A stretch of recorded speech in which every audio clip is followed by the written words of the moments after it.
Hi, YouTube. Oh my goodness. So I am going live from my hotel room. Hi, everyone. I'm also late, fashionably late. I was supposed to go live at 10 a.m. today, but I am in a hotel room, as you can see, and I am here because I'm doing some work at the border. So I just got off work and I said, you know what? I had promised I was going to do my YouTube lives, and so I will. And that's why I'm coming live. I could not have done it at 10 a.m. today because I was seeing patients. So, hi, everyone. Good evening. Welcome to another episode of the Parents of Queer Kids show. My name is Dr. Lulu, aka the Momatrician. I am your humble host. So excited to be here. I am learning a lot since discovering that I can do these things on YouTube. I promise that we're going to do about 20 minutes when I'm going solo and up to an hour when I'm not. So today I'm going solo. I'm so excited. Thank you all so much for subscribing, to those who have been leaving comments, to those who have subscribed, to those who will subscribe, to those who will leave comments in the future. Thank you so much. So today we're going to talk about creating safe spaces. We're going to talk about creating safe spaces in the home as parents of queer kiddos. I My name is Dr. Lulu. If you didn't know, I'm a life coach. I work specifically with parents of LGBTQ plus kids, and my plan is to start coaching fathers, especially Black fathers of queer kids. I realize that the moms, while they don't have all the answers, they are more likely to get on board easily and easier than the dads. And particularly Black dads, they're not even budging. So one of my dreams is to have, hopefully, Gabrielle Union's husband as a guest one of these days. And if y'all know any other Black dads that are fiercely supporting their queer kids, especially their trans kids, please let me know. I am happy to reach out to them and see how we can have them on the show as guests. So, what I do is I help parents of LGBT plus kids who may or may not be struggling with the process of accepting first themselves and then their queer kiddos, and then affirming the kids and so on. I will help you if you are ready to accept your child but you don't know how. I will help you if you are already accepting your child and you're just looking for community, you're looking for camaraderie, you're looking for a space where other parents like you are gathering. I can help you with that. I have resources. I have an online course. I have a brand new retreat that's coming out. I'll talk about that later on in the show. I have a brand new book that is dropping. I'll talk about that in the show. I have a brand new TEDx talk that's already out titled Rethinking the Closet, coming out as LGBT versus fighting in. So I have a lot going on for y'all. So I'm just so excited. Um, so today we're going to, like I said, we're going to talk about how to create safe spaces for queer kids. And I say this because one of the parents I had during my summit last year, she attended the summit because her concern was her child, who she 100% suspects is in the queer community, hasn't officially shared about their sexuality or their gender with her. And she was really, really worried about it. And we kind of told her in the end that ultimately you just have to wait for them to feel safe enough to come out to you, or I can prefer to say to invite you in to their queer world. And a lot of times when the child hasn't invited you in, it doesn't always have to do with you. Now, most times it has to do with you, but enough times it's not really about you. A lot of times it might be about other family members, it might be about maybe school, it might be about maybe the neighbor, It might be about maybe your boyfriend, your girlfriend, grandma, grandpa, religion, lots and lots of things. However, we're here to talk about those times when it might have to be your fault that your child has not officially shared their gender or their sexuality with you. Now, I say this because as parents, we never want to believe that we have any role to play in our kids not coming out to us. We usually think that we've created safe enough spaces, but I'm here to tell you that I didn't. I thought I was a pretty good mom. My child said I was a pretty good mom. I was very supportive about her life as a musician and her future and all that, but I was not affirming when it came to being a queer child, and definitely not when it came to being a trans woman. So it's important that I tell you that I have made all the mistakes so that you don't have to make them.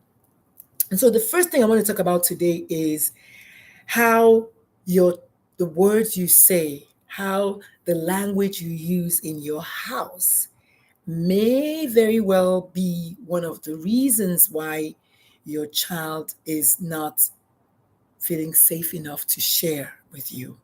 I specifically use words like, why does he have to be so gay? I said that a lot every time I watched America's Top Model. When we're walking down the street, it's like if I see an overtly gay man, I usually will, you know, say something like, well, why does he have to be so much? Why does it have to be too much? And let me tell you why I did that. A lot of times I did that because I was married.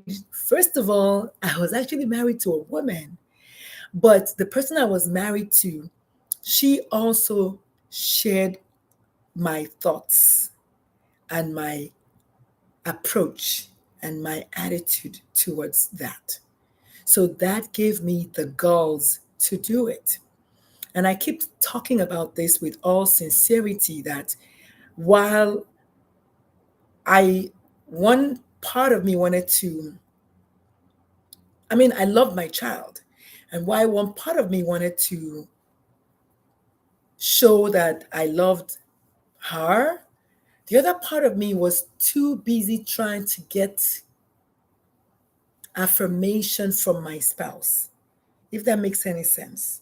I was more interested in my spouse accepting me and loving me and wanting me that I did things to my child that I knew were hurtful, but I did it because my spouse and I did it together.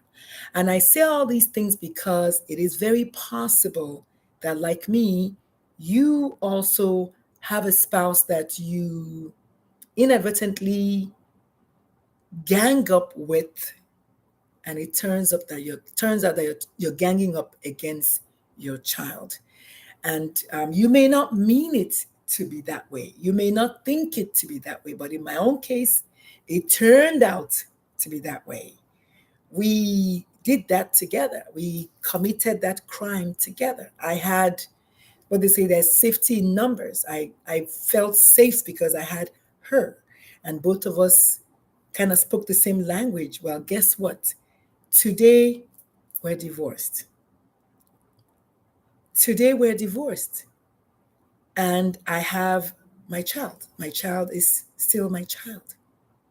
So, as painful as it is for me to speak, I want you to know that, yes, you can inadvertently do stuff like that. Now, that's just one thing that I did.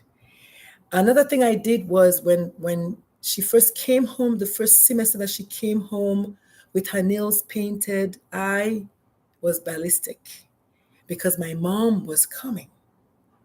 And I did not want my mom to see my child with painted nails. And today, my own child says to me that my mother was actually supportive of her and her nails, but I wasn't. And I honestly did that because I specifically told her, I said, make sure your nails are not painted when your grandma arrives. Because again, I was trying to please my grandmother. I mean, my mother. I was trying to please my mom, or better still, I was trying not to displease my mom. I also have a very complex relationship with my mother, and I also wanted my mother to accept me. I wanted my mom to be happy with me as a good mother. And so, again, I did things that hurt my child in an attempt to please my mom. And as the child says today, my mom was actually supportive of her and her nails. I mean, I never really asked her. I never ended up asking her. She ended up not having her nails painted when my mom came. But now I know that it was very hurtful. It was just stuff that I did not need to do, but I did anyway. And maybe like me, maybe you are like that. The third thing that I did also in an attempt to please someone that I was dating at that time was I took my child to my friend who is a pastor. Now, I say all these things not to encourage you to do them, but to tell you that even when you love your child and you think all these things don't matter, they're just little things, they end up being big things. Because you know what? Your child will not forget. My child did not forget. Today, our relationship is fledgling, it's on the mend, we are thriving, we're working on it, but it was touch and go at some point. I took my child to the pastor because the guy that I was dating at that time, he wouldn't hear of it. He said, "Oh my God, this is from the devil. We must take the child to be prayed on." And I literally did that. So again, I speak because I tell y'all that I have made all the mistakes, so you don't have to make them. One of the things that I've done is I have created a free PDF, which I'm going to put the link in the comment section, a free PDF that you can download that has 7 top mistakes that parents make, even when they want to accept, affirm, and support their queer kiddos. So that's free for you to download and peruse, and just kind of also in exchange for your email, so you can get on my love letter list. I send your love letters every week, and yeah. So these things can happen even with the best of us, even with me, who is a pediatrician, who is a speaker, whose first TEDx talk talked about suicide amongst transgender kids. I had significant internalized homophobia. And so it was very hard for me to reconcile at what point was I now being a good mom and at what point was I not being a good mom. So I think it's getting darker. I'm going to turn this around, yes, so y'all can see me better. Sorry about this, but yeah. Okay, that's good. So just bear with me with the background. I am in the hotel, like I said before. But yeah, so you all can see me fairly well this way. Okay. So even with the best parents, even with the best intentions, even with the best thought processes, we think we can still make pretty significant mistakes that are very hurtful to our kids. I talked about using homophobic slurs, right? Because my wife was there and I just thought, I had support from my wife, right? I took the child to the pastor to pray on her, to try to convince her to not be gay, even as I knew that I myself had attraction to women. So sometimes we as parents can do things that are fairly hurtful to our kids. So just be very careful, because all of these things led my child to not share about her true gender with me for the longest time. So a lot of times the kids might not want to share their true gender with you. They might not want to share their true sexuality with you. All of these things can come together to cause the child to go further into mental anguish and go down that spiral of depression, anxiety, and everything else that can come with that, and might even end up at the doorsteps of suicidal behavior. So we have to be very careful as parents. And so I wanted to talk about the fact that most children know their gender about the age of 18 months to 3 years. And so when your child tells you that they know their gender, that they're agender or non-binary at the age of 7 or at the age of 11, chances are they're right because they've known their gender since 18 months to 3 years. They just maybe didn't have the vocabulary and were unable to tell you for whatever reason, right? Also, children know their sexuality really as early as the age of 9. They know if they're attracted to boys or girls, same gender, opposite gender. They know that. So again, if your straight child tells you that here's Joanna, my girlfriend, or here's Bobby, my boyfriend, you are usually kind of like okay with it. But when he's a queer child, you have problems. My advice, as you know, is always to treat each child equally. If you're going to do this for the straight kid, then you need to do it also for the not straight kid. If you're going to do this for the queer kid, you need to do it for the straight kid. Okay? So if they know these two things at this young an age, if you don't know that they already know, you can see how you can use very negative language, homophobic or transphobic language in the house, and your child who already knew their sexuality at the age of 9 and didn't tell you till they were 19, or knew their gender at the age of 5 and didn't tell you till they were 15, doesn't mean that they were not hearing you saying all those negative terms. So I wanted to mention that because it helps for you to know so that you're not so busy doing all the wrong things. Okay? So I'll see you all next Thursday about this time because, like I said, I'm here on location at a different clinic that I'm working at the border, and I'm going to be here. Thursday is my last day, so I may actually not be able to go live until much later on Thursday because I leave at 5 and then I head home. So I might do this in my car before I leave, or I don't know, we'll see. Okay, but Thursdays about 10 a.m. Central is when I want to be going live on YouTube. Whereas every single day, I'm going to do a little short. So you see me live on YouTube at 10 a.m. So mark your calendars. Put in your calendars right now. So every Thursday at 10 a.m., I'm going to go live. Except next Thursday because I have work. Then I also wanted to tell you about a retreat that I have coming up for parents of LGBTQ plus kids. Yes, I have a retreat coming up for parents of queer kids. It's in March of 2023. It's the first ever of its kind. Every time I tell it, I have like butterflies in my stomach because I'm like, oh my God, is anybody going to come? But by the grace of God, I'll find the 7 parents that I need to come. So I'm going to also put the link of the retreat in the comment section so you can just go take a look at it. We're kind of leaving the $500 still going. It was supposed to have come down on the 31st, but I got lazy and they ended up taking it down. So the 30, the 50, $500 is still off, is still on. We're just going to leave it on indefinitely. Yeah, don't forget to hit subscribe and subscribe to my YouTube channel, y'all. I'm still learning, so I took notes. Why not? So don't forget to hit subscribe and then tell someone about this show. It's called the Parent of Queer Kids Show. Very simple, very easy. And follow me on all my social media platforms at Dr. Lulu Talk Radio, same name as my YouTube channel. So I'm Dr. Lulu Talk Radio on TikTok, I'm Dr. Lulu Talk Radio on Instagram, and I'm Dr. Lulu Talk Radio on Twitter. Okay?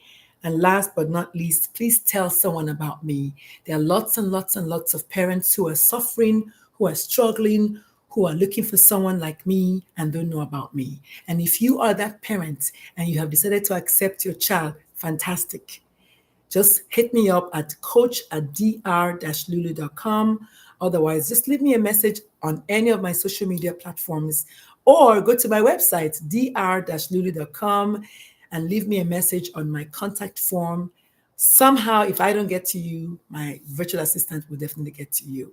So, my name is Dr. Lulu. Thank you all so much for joining me. Remember, your child knows their gender at the age of 18 months to 3 years old and their sexuality at the age of 9 years and up. So, if you're using homophobic lingo in the house, your child will know, your child will remember, your child will not feel safe, and they might not come out to you.